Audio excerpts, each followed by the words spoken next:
If p is the size of a population at time t, we see that the law of natural growth is a good model for population growth in the short term, as long as there are no food constraints or disease constraints on the population. So we have the change in the population with respect to time is proportional to the size of the population, and the actual size of the population, p of t at time t, is the initial size, p of 0, times e to the kt.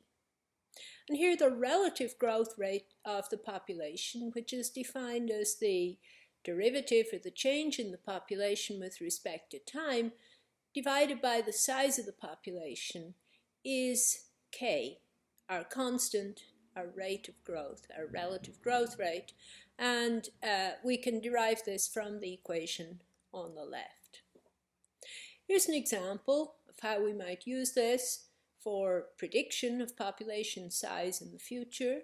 Let's suppose the population of Mathland at the end of the year 2000 was 500.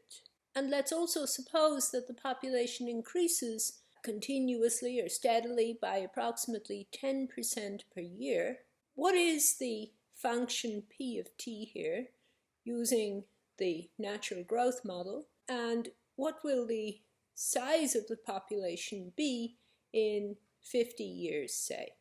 Well, first we ask ourselves, what differential equation does the population satisfy? We're given here that the population increases continuously by approximately 10% per year.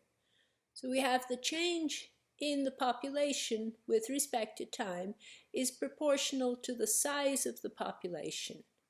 This, in mathematical language, tells us that the derivative of p of t with respect to t is k times p of t.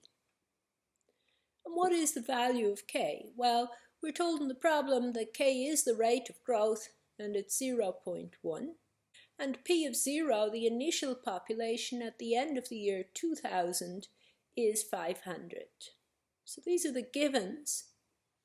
And now we have a formula as the solution to this differential equation for p of t. It's p of 0 times e to the kt.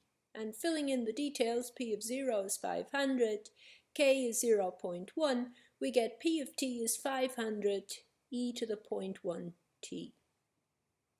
What will the population be at the end of the year 2050?